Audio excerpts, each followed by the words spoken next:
Muy buenos días a todos. Les damos la más cordial bienvenida a CAC 7 Jóvenes Abogados Corporativos. El día de hoy estamos muy contentos porque nos encontramos con la doctora Zoila León Tovar, quien es la catedrática de la Universidad Panamericana y es especialista en temas de Derecho Mercantil y Derecho Corporativo. Doctora, le damos la bienvenida, es un gusto que esté con nosotros. Al respecto de un tema muy relevante, que es el gobierno corporativo, que ha estado muy en boga últimamente por el tema de organización. Nos gustaría que nos comentara impresiones pues, generales, para empezar, acerca de lo que vendría a ser el gobierno corporativo. Con todo gusto. Buenos días a todos. Muchas gracias por la invitación que me honra mucho. Y quiero decirles que el tema del gobierno corporativo creo que es un tema de todos. Se acentuó la necesidad del gobierno corporativo a finales del siglo pasado y a principios de este por varias razones, pero fundamentalmente porque los quebrantos financieros que nosotros conocimos en todo el mundo sobre Parmalat, Enron, Maxwell, Madoff y todos los demás, hasta General Electric, por ejemplo, mostraron que había debilidad por parte de la legislación respecto a los sistemas de administración de las sociedades. ¿Esto qué significa? Que hay muchos sistemas de cómo se organizan las compañías, pero hay un principio que no se debe de olvidar, que es que las sociedades mercantiles, que les llaman empresas comúnmente, por fuerza tienen que ser representadas por alguien, tienen que ser administradas por alguien, por una o varias personas. Y esas personas, cuando administran, que son los administradores o gerentes, pues tienen en automático las facultades de la ley, les llaman incluso representación orgánica o ex lege, tienen todas las facultades de disponer de los recursos de la compañía, de disponer de la información de la compañía, aunque es con un propósito, incrementar el valor de la empresa. Sin embargo, en ese camino, pues el humano por muchas circunstancias a veces no hace probablemente lo que le corresponde legal y éticamente. Y desde 1929, yo diría que prácticamente después de la Gran Depresión de Estados Unidos, los inversionistas de las bolsas de valores comenzaron a observar que los administradores como que no informaban adecuadamente las cosas, como que los resultados no eran como lo que ellos querían. Y sobre todo los inversionistas institucionales, que son las aseguradoras a las que las leyes los obligan a invertir parte de la prima que tenemos para que cuando haya eventos pues puedan afrontar esas responsabilidades. Los bancos, las afianzadoras, tienen obligación de invertir adecuadamente los recursos. Claro. Entonces, sucede que hay un momento en el que esos recursos pues están utilizados no se sabe dónde y las compañías no dan los resultados que uno espera. No había transparencia en este sentido. En absoluto. Entonces comienzan a reflexionar. Hay un libro muy bueno de unos señores, Merle y Mins, que ellos hablan de que cuando esto pasa, si el administrador no es el 100%, nunca lo va a ser prácticamente, dueño de las compañías, pues va a tener un conflicto de interés porque él busca prestigio, poder y dinero, mientras que el accionista busca incremento de su valor y tener utilidades.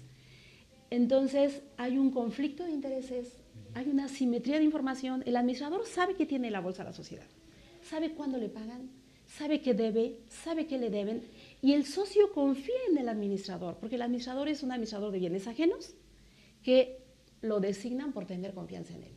Pero en ese tenor, pues comienza a tener poder, tiene disponibilidad de recursos, y entonces puede ser, no siempre pasa, que en lugar de tener actos en beneficio de la compañía, los haga para él mismo. Sí, claro. Que haga su propia compañía, porque no hay quien lo vigile. Y ahí es en donde vienen los problemas que se empiezan a acentuar en la década de los 80, en donde dicen, a ver, los principios de contabilidad generalmente aceptados, que ya están superados por las normas de información financiera, las legislaciones de sociedades mercantiles, no regulan adecuadamente a los administradores, no les ponen límites, no hay transparencia exigida por la ley, no hay acceso a la información para los socios, es muy limitada, no sabemos exactamente si lo que están haciendo es en beneficio de la sociedad, en beneficio de ellos o en aparente beneficio de la sociedad porque les hemos dado la posibilidad de que obtengan recursos en función de los resultados. Y entonces se atreven tanto, hacen operaciones tan temerosas para la sociedad que ganan, suben el ingreso inmediatamente, pero a la mitad es desastroso para la compañía. Todo esto fueron, entre otras cosas, además de la ambición, de la codicia, de la confabulación que se hicieron con bancos, con asesores, con abogados, contadores, pues esto provocó que en la década de los 90 del siglo pasado y la primera y parte de la segunda de este siglo, muchísimos dueños controladores, yo diría, de las sociedades cotizadas, comenzaran a hacer lo que quisieran. Crearon nuevas compañías, crearon sociedades filiales. Es impresionante, Enron creó más de 3.500 sociedades filiales. ¿Qué hacía con esas compañías? Pues sacaba los recursos de la gran compañía de Enron, que era la fuerte, se las llevaba a esas compañías. Cuando quería que compraran más acciones y tener más valor, pues inflaba el valor, hacía operaciones con esas filiales, en donde realmente no había flujos FNF reales, sino que las cosas quedaban igual, engañaba al inversionista, y el inversionista pues creía y compraba acciones. Hay un punto en que ya no pueden hacer esas cuestiones, otras que se endeudan demasiado. Hay un caso también muy interesante, el de Guinness, que es, a mí me parece que es una cuestión muy interesante para los inversionistas y que es un punto importante para el buen gobierno corporativo. Cuando ingresa como CEO, como director general, un señor llamado Saunders en Guinness, pues quiere hacer la compañía de las bebidas alcohólicas más grande, no solamente del Reino Unido, sino de todo el mundo. Y entonces empieza a adquirir acciones de sociedades, fusiones, grandes fusiones, comienza a adquirir muchísimas compañías y de pronto ve que hay una que le importa mucho, de Styler.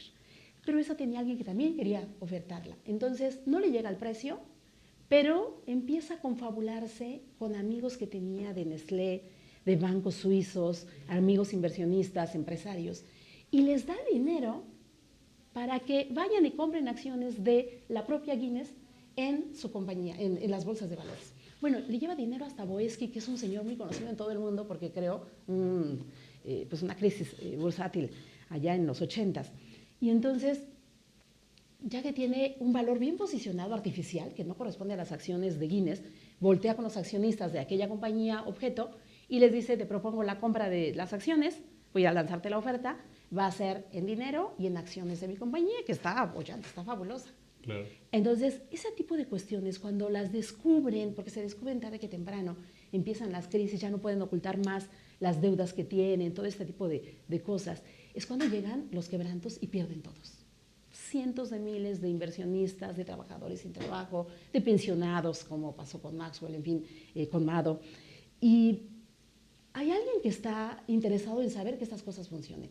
La verdad es que la actividad mundial, la actividad económica depende mucho de las empresas.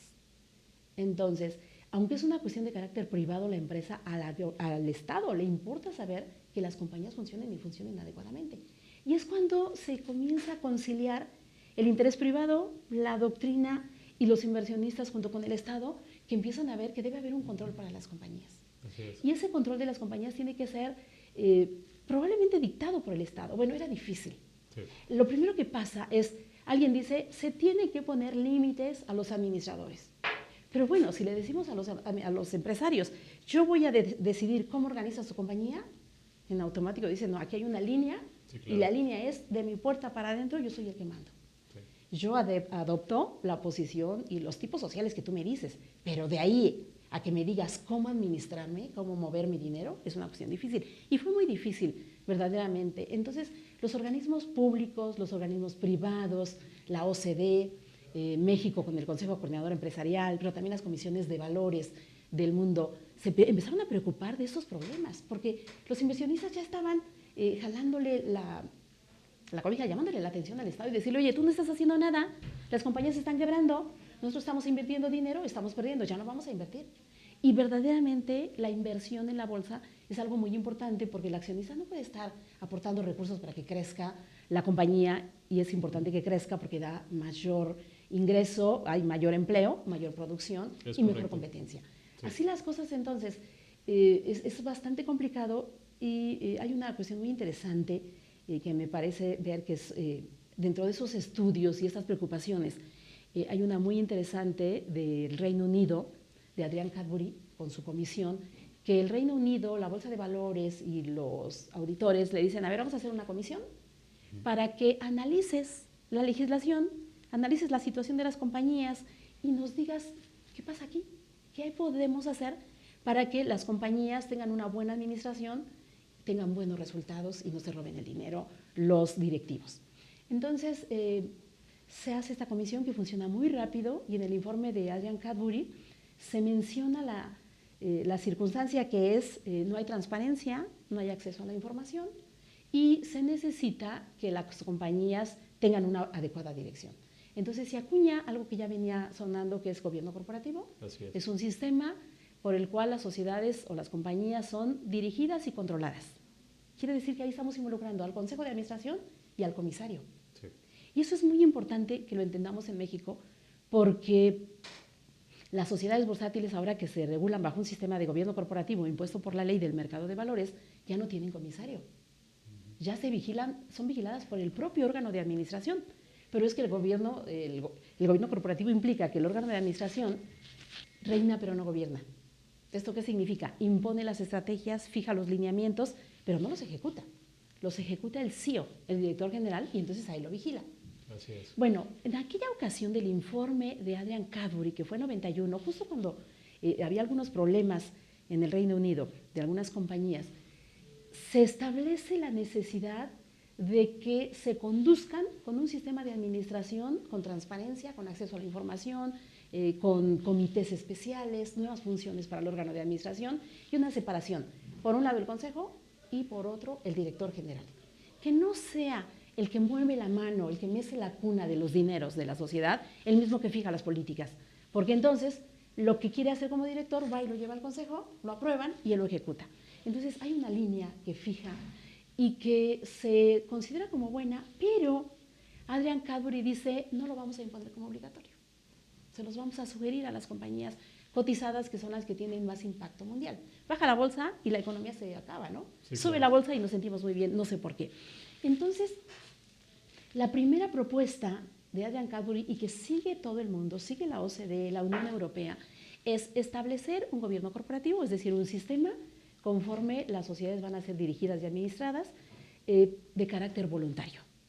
Y ese carácter voluntario se va a hacer con una sugerencia, con sugerencias, recomendaciones y con principios de buen gobierno corporativo.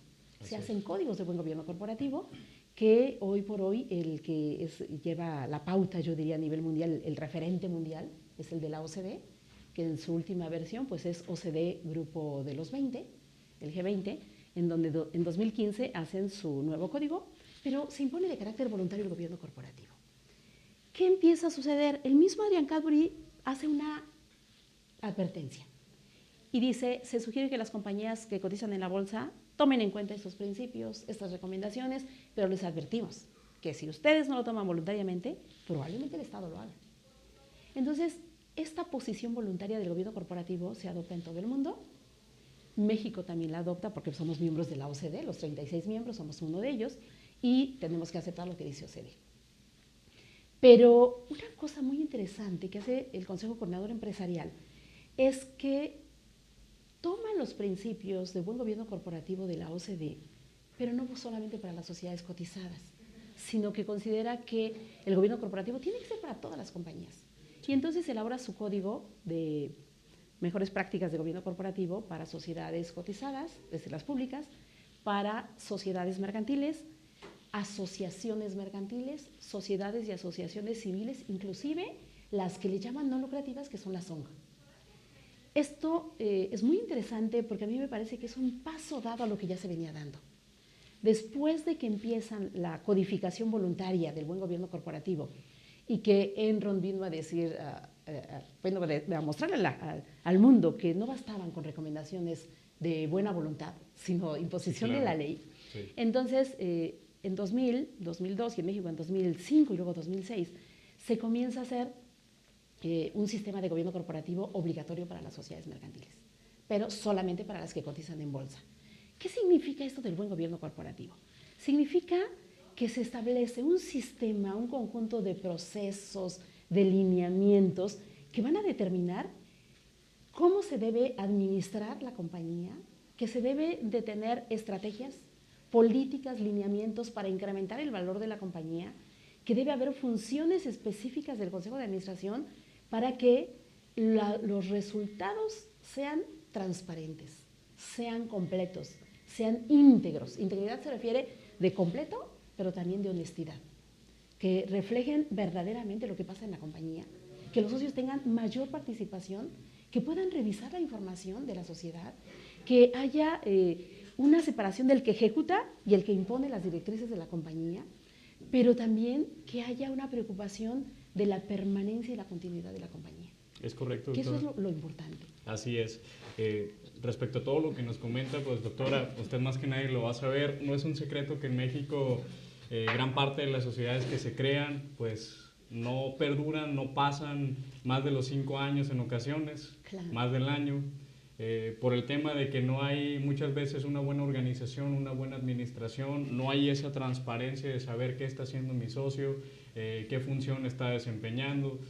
Un caso muy sonado pues en el 2000 fue el caso Enron, el cual dio a entender al mundo entero que pues evidentemente era necesario contar con una serie de directrices que efectivamente garantizaran que se está contando con una transparencia y que se está contando pues con una buena vigilancia al respecto de lo que están haciendo las sociedades, bueno, las empresas en este caso, con todos los recursos que están obteniendo, captando, por ejemplo, a través de inversión, Claro. y especialmente por lo que comentaba, a un país que le interesa, pues que haya inversión, y para poder generar inversión es esencial que haya transparencia para los inversores, de saber cómo está manejándose la compañía. Creo que da mayor certeza, por supuesto, el hecho de que se sepa qué están haciendo y, por supuesto, que exista este consejo de administración y que existan estas directrices que impone, que marca el gobierno corporativo, doctora. En este sentido, me gustaría platicar también acerca de las directrices que se toman en concreto al momento de que llega una sociedad, por ejemplo, con nosotros y esta sociedad no ha llevado las cosas de la manera óptima, por no decir mal, sino que óptima por el tema del gobierno corporativo, que no lleva una organización clara, no lleva estas directrices y digamos, vamos, que es una mediana empresa en transición a ser una gran empresa. ¿Qué podríamos marcar ahí como directrices en gobierno corporativo, doctora? Bien, primero hay que hacer una observación. Efectivamente, el sistema de gobierno corporativo ha sido muy bien delineado, muy bien fijado, desde el 2000, como usted menciona, donde fue un parteaguas el tema de Enron, sí, que con la famosa contabilidad creativa, que más bien era agresiva, ilegal, hacían cosas muy malas, defraudando al público. Pero el problema aquí, o no es el problema, sino que tenemos que tener conciencia de lo siguiente. En todo el mundo, no solamente en México, la gran mayoría de las empresas son familiares y son chiquititas. Sí. Hay una estratificación de las empresas a nivel mundial. En México se clasifican en micros, pequeñas y medianas. La micro es la que no tiene empleados o tiene hasta 10. Así es. Que tiene a lo mejor unos ingresos máximos de 4 millones, algo así. La mediana es aquella que tiene 30 o 50 según la actividad del giro industrial comercial, pero que no gana más de 100 millones, me parece. Y la grande es la que tiene ya más de 250 millones de pesos. Entonces, de esas compañías, en México el 98% son micros y pequeñas. Y de esas micros y pequeñas son familiares. Aquí tenemos dos problemas en uno. Y esos dos problemas en uno es, ¿cómo hacer para que una compañía de esta envergadura, aunque sea mediana, aunque sea pequeña, tenga un buen gobierno corporativo? ¿Cuál es el problema? El problema es el fundador. Y ese es lo bueno también. El fundador es el papá, es el que fundó la compañía y él cree que la forma en que la administra está correcta, porque además él lo hace para la familia y quiere a sus empleados. Sí, claro. Es decir, tienen unas características muy particulares las empresas familiares. Es decir, de verdad tratan mejor a veces al empleado que las no familiares, en donde ven números nada más. Pero el problema está en que no es lo mismo ser un pater familias que un administrador. Al administrador se le exige no solamente buena fe, se le exige diligencia, se le exige conocimiento, porque está en juego los recursos de una compañía. La compañía es distinta de él, aunque él haya fundado. Entonces, tenemos el problema de que el papá quiera o el fundador quiera compartir la administración, que quiera reconocer que necesita tener gobierno corporativo. ¿Qué significa tener gobierno corporativo en la práctica? Significa, primero, que no haya un administrador general único, porque es una sola mano y una sola mente la que dirige, determina, piensa y ejecuta. Sí, claro. Necesitamos que haya mínimo 3 personas, dos personas. Yo hice un estudio, hice 3 estudios sobre las publicaciones del PCM. Y en ese observé cosas muy interesantes, muy interesantes de las sociedades que publican sus convocatorias. De todas las compañías hice una muestra de 456, 79, otra de más de 2,000 y otra más pequeña. De esas, más del 83% tienen consejo de administración. Eso es fabuloso. Eso es fabuloso porque quiere decir que podríamos imponer obligatoriamente en las sociedades mercantiles un consejo de administración y prohibir el administrador general único. Entonces ya habrá dos mentes que decidan y dos, puede haber diversidad de pensamiento y mejora para la compañía. De esa también llegué a una conclusión. La gran mayoría de las compañías se constituye con 2 socios.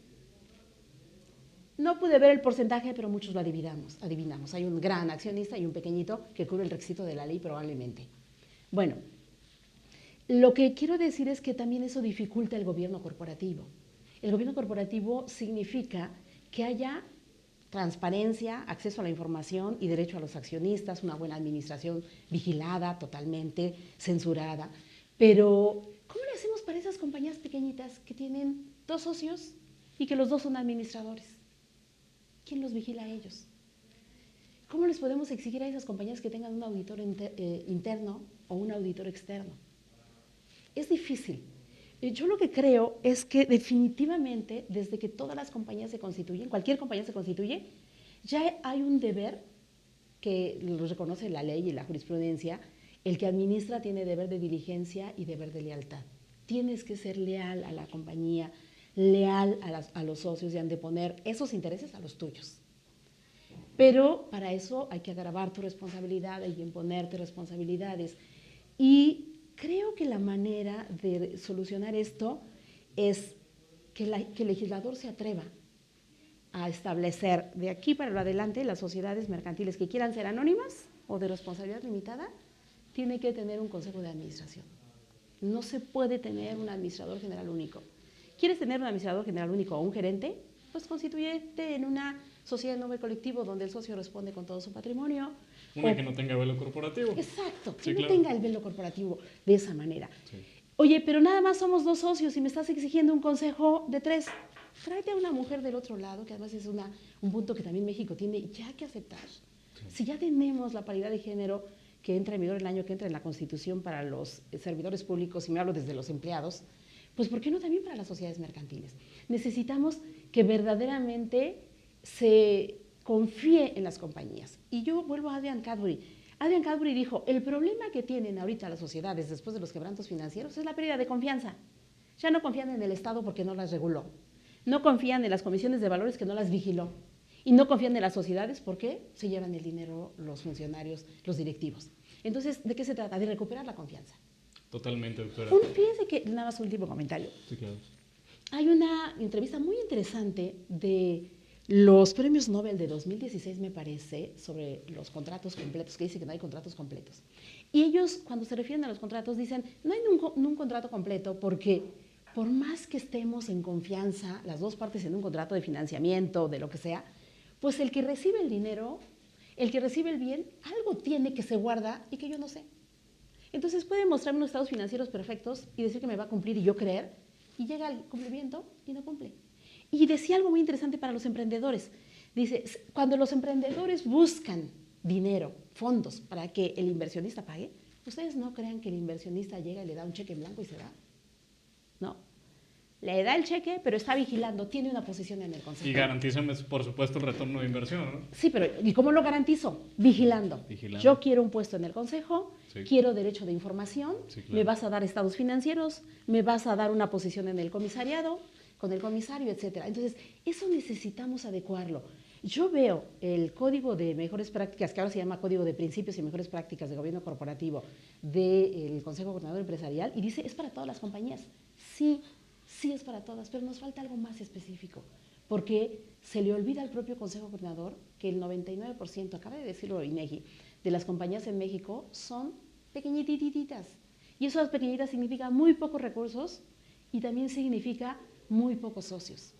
Y por otro lado, no podemos decir que al Consejo de Administración no le vamos a pagar. Al consejero le tenemos que dar algo, si no hace que trabaje y no trabaja.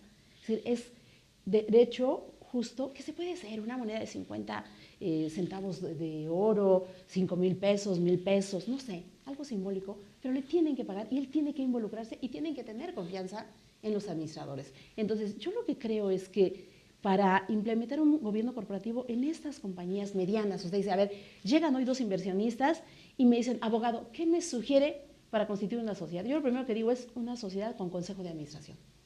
De entrada, para que tenga transparencia, para que dure, para que garantices que todo se va a hacer correctamente, ¿no? Número 1. Sí. Número 2, te sugiero una SAPI.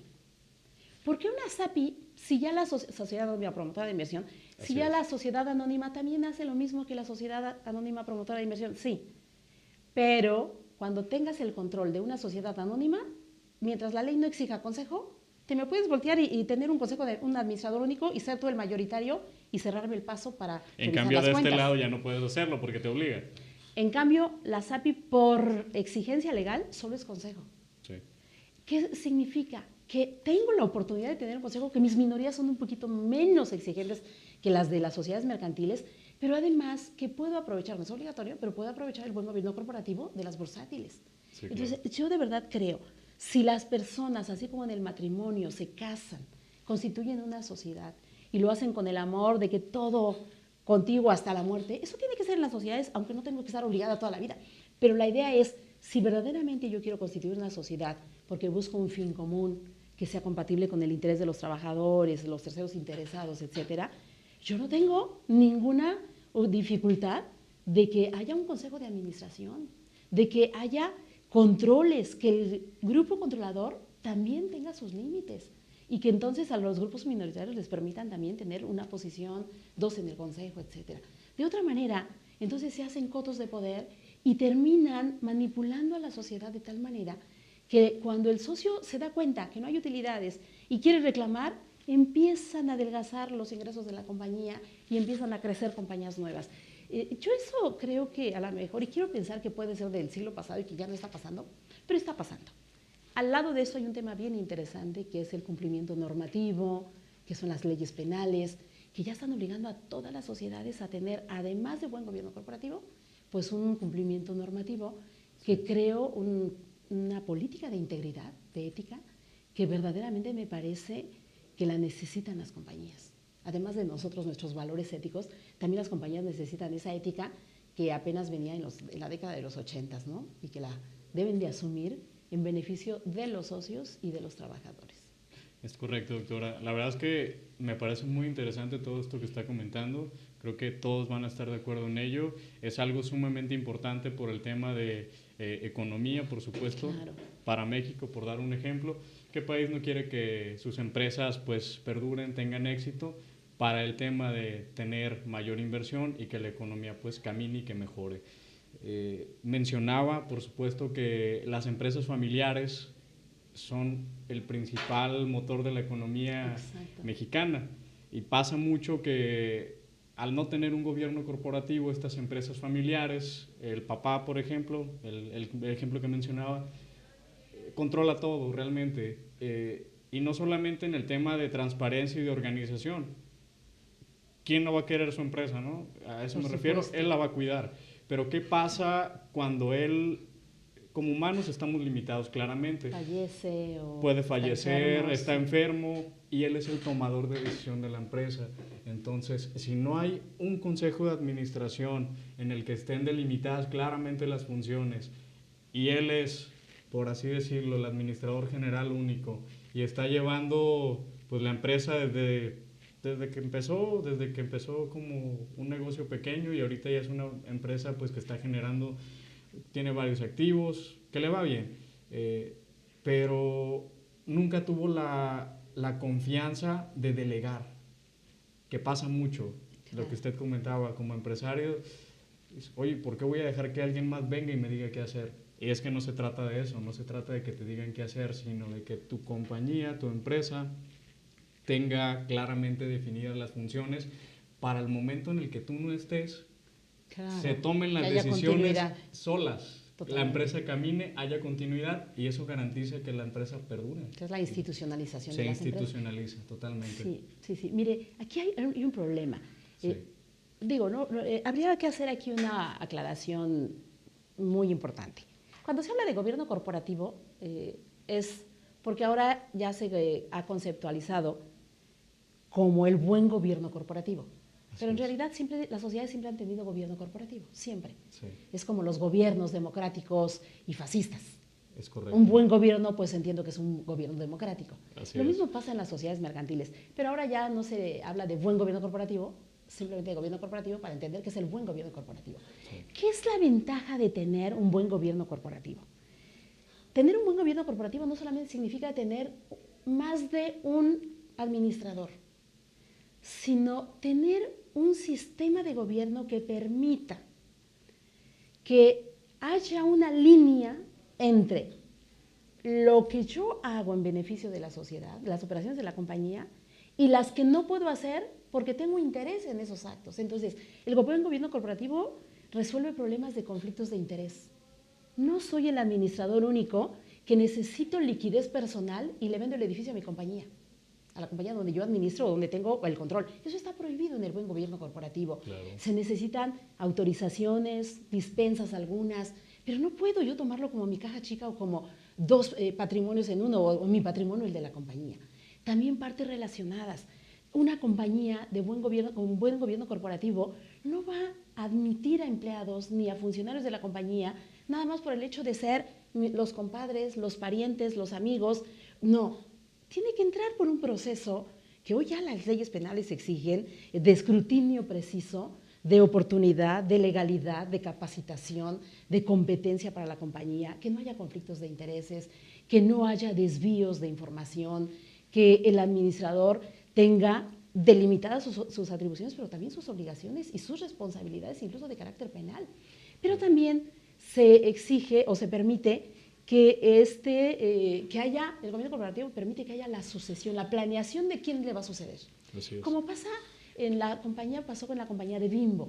Aquí en México, decíamos, subsisten y prevalecen en las sociedades las compañías familiares, tanto micros, pequeñas, como grandes compañías. Bimbo es una gran compañía, las compañías de América Móvil es una gran compañía y son compañías familiares. El control lo tiene la familia.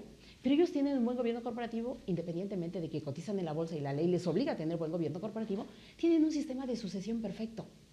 Cuando muere el señor Servige, ellos no estaban preocupados, ya estaban preparando, porque eso significa preparar la sucesión. Es un sistema en donde hay una manera de ir viendo quién lo puede suceder. Lo preparamos si es un interno o traemos un externo. Y lo comenzamos a acercar, es como el adjunto de la Facultad de Derecho, lo vamos preparando, lo vamos enseñando para que cuando no pueda el número uno, no pase nada, la compañía continúe. Para que una sociedad subsista, para que haya esa permanencia, para que pase a la segunda generación, que tanto preocupa en México y en el mundo, pues se requiere tener preparado ese sistema, que, como usted decía, que la sociedad se institucionalice de tal manera que camine solita. No importa que no esté, no importa que los familiares se peleen por la compañía, por la sucesión hereditaria. ¿Sabes qué? La compañía es diferente, tiene un sistema. Por supuesto, hay un protocolo familiar, hay un consejo familiar, hay cosas peculiares cuando es una empresa familiar. Y va enfocado claramente con las habilidades y las capacidades que cada quien tiene. No hacerlo de que, eres mi compadre, eres mi hermano, eres fulano. Sí, yo soy por heredera. eso vas a estar en el puesto, ¿no? Sí. Hay que ver habilidades, hay que ver capacidades y en función de eso también. Creo que sí, que eso es bien importante. El buen gobierno corporativo va mucho más allá de la relación patrimonial, muchísimo más. Es decir, lo que busca es la permanencia, la continuidad de la compañía y la competitividad. Hoy en México, México es uno de los 3 países en los que Europa y Asia le tienen la mira puesta. Y algunos bancos, algunas instituciones internacionales estudian a México, a Colombia, a Brasil, a Chile y dicen, ¿en dónde invertimos? Y una de las cosas que observan los países europeos sobre todo es, a ver, ¿qué tantos derechos le dan a los accionistas? Por eso bajamos la minoría de 33 a 25 y en la bolsa pues está más bajita todavía. Pero es qué tanto se tardan los juicios para que el accionista tenga posibilidad de demandar al administrador. ¿Qué tanto duran las compañías? ¿En estas compañías hay cuota de género? ¿En estas compañías hay inversión? ¿Qué tanto están haciendo los administradores? Entonces, estamos de verdad en un escrutinio mundial en donde el desarrollo de las compañías no depende solamente de la inversión de México, sino de la que viene a México. Y la que viene a México no invierte a ciegas. Invierte pensando cuánto va a ganar, pero también cuánto perjudica o beneficia al medio ambiente, a los terceros interesados, qué se está viendo sobre las mujeres, sobre la diversidad, sobre muchas cuestiones. Y eso es muy, muy bueno. Especialmente, doctora, lo que comentaba de que no se invierte a ciegas, efectivamente, viene un inversor y naturalmente va a pedir o va a exigir de alguna manera al momento de poner su inversión que él también integre alguna parte de este consejo de administración para poder estar vigilando qué se está haciendo con su dinero. No van a invertir a ciegas y se van a ir. Entonces, el gobierno corporativo es una buena alternativa, no buena alternativa, sino una obligación tenerlo. Es uno de los mejores instrumentos para tener claro. una compañía ordenada, confiable, competitiva, definitivamente. Y fíjese que, aunque la ley mexicana de sociedades mercantiles todavía no incorpora al buen gobierno corporativo, y debería de hacerlo, pero no igualito que las cotizadas, tiene algunas cuestiones que han tratado de ir adelantándose para los inversionistas. La reforma de 2014, que habla de diversas clases de acciones y de la posibilidad de incluir en los estatutos sociales cláusulas relativas a la amortización de acciones, le está abriendo a los inversionistas ángel y a otro tipo de inversionistas la posibilidad de que inviertan en México en compañías durante 10 años, ya legalmente, porque antes era un poco forzado, claro, se conviertan en socios por 10 años y a los 10 años puedan retirar su inversión. Pero que no sean socios ciegos, sino que tengan una posición en el consejo, 2 posiciones, derecho de veto, ciertas cuestiones. Entonces, verdaderamente, hoy necesitamos un buen gobierno corporativo y necesitamos la atención a 2 clases de instituciones. Gobierno corporativo para las sociedades no lucrativas, para que no haya lavado de dinero ni evasión fiscal a través de ellas, que haya buen gobierno corporativo, para que no les paguemos muchísimo más aquello que salga del mercado también, pero un buen gobierno corporativo para las compañías que no cotizan en bolsa. Son muy poquitas las que cotizan en bolsa en México. Entonces, la gran mayoría, el INEGI en abril, 10 de abril o 19 de abril, sacó su publicación en donde dice que hay 5.193.000 empresas en México. De esos 5 millones, el 99 son micros, pequeñas y medianas, pero sobre todo micros y pequeñas. Entonces, esas necesitan un buen gobierno corporativo. Y yo lo único que critico a estos sistemas de gobierno corporativo, que ya es obligatorio en muchas partes, pero que solo para cotizadas o grandes empresas, las que tienen 250 millones de dólares o de pesos anualmente. Lo que no es una crítica, sino es una observación más bien, es que no están atendiendo el gobierno corporativo de las micros, pequeñas y medianas. No obstante, que ellas representan el 52% del PIB, del ingreso bruto. Entonces, ellos necesitan tener atención porque está la continuidad, está la permanencia, está el empleo. No es solamente el quien se queda con la herencia, no, es que no se pierda el empleo, que no se pierda la producción, que siga la libre competencia, que eso beneficia en general a la economía y desde luego al consumidor. Claro que sí, doctora. Hay un tema también, por ejemplo, en franquicias, cuando una empresa decide comenzar a franquiciar, para el momento de que alguien quiere invertir en esa franquicia, también podría ser de gran utilidad que tengas ese gobierno corporativo porque establece que estás llevando la empresa en general con cierta transparencia y con las directrices que marcan las normas mexicanas, normas oficiales mexicanas, por dar un ejemplo, que el Consejo de Administración está haciendo las cosas de forma óptima. Vamos, si vas a invertir en varias franquicias, pues esta persona que llega e invierte, por ejemplo, desde el extranjero, una franquicia mexicana, va a pedir que naturalmente le den una posición en esta franquicia. Al respecto de ello, ¿qué nos podría decir, doctora, de estas empresas que comienzan a franquiciar una vez que ya crecieron? Como franquiciantes. Como franquiciantes. Sí, eso es muy, muy interesante. En México ya hay muchas franquiciantes que incluso están en el extranjero, muchísimas. Y efectivamente no hay para estas compañías tampoco una disposición de la ley que diga que en virtud de que de la subsistencia, de la marca, de la licencia, de este sistema uniforme de producir bienes y servicios que le están dando empleo a emprendedores, a microempresas, etcétera, debería de haber un buen gobierno corporativo. Creo que se requiere. Definitivamente debería la ley, por eso yo digo a nivel general, pero sí, este es un tema que hay que atender particularmente, no solamente para el éxito de la franquicia en sí misma, sino a partir del momento de que, desde que la actividad de una compañía es la fuente de la actividad de otras compañías, las franquiciatarias, que tienen uno o más puntos o unidades de venta, pues sí debería de exigirse no solamente un buen gobierno corporativo, sino un cumplimiento de la ley también. Porque en las crisis suceden muchas cosas. En la crisis del 94, muchos franquiciatarios mexicanos perdieron sus franquiciatarios, porque las franquicias, sobre todo las extranjeras, se pusieron de una manera intolerable y no cambiaron su sistema. En cambio, y eso vale la pena decirlo, McDonald's fue la que permitió que se tropicalizara en esa circunstancia grave el producto necesario para las hamburguesas. Esto es, si una franquicia que por regla es, tienes que producir lo mismo, bajo el mismo sistema uniforme, para que la hamburguesa sepa igual aquí que en China, pues tienes que comprar el producto donde yo te estoy indicando que lo compres, de tal cantidad, etcétera, y no puedes comprarlo en donde te salga más barato. Pero en crisis económicas se tiene que hacer eso. Entonces, lo que sucede es que cuando no hay una regulación especial, en México las franquicias han sido poco a poco reguladas en México, desde la nada hasta ya contar por lo menos con 2 artículos amplios que ya nos dicen cuáles son el contenido mínimo del contrato, los derechos y obligaciones mínimos. Le falta algo más. Y ese algo más es que la ley reconozca el valor del franquiciante, que le permita su desarrollo, pero que también le imponga buen gobierno corporativo. Y ese buen gobierno corporativo significaría inclusive un puesto en el consejo de cierto número agrupado de franquiciatarios. Y a lo mejor eso no es más que formalizar ciertas cosas que hacen los franquiciantes.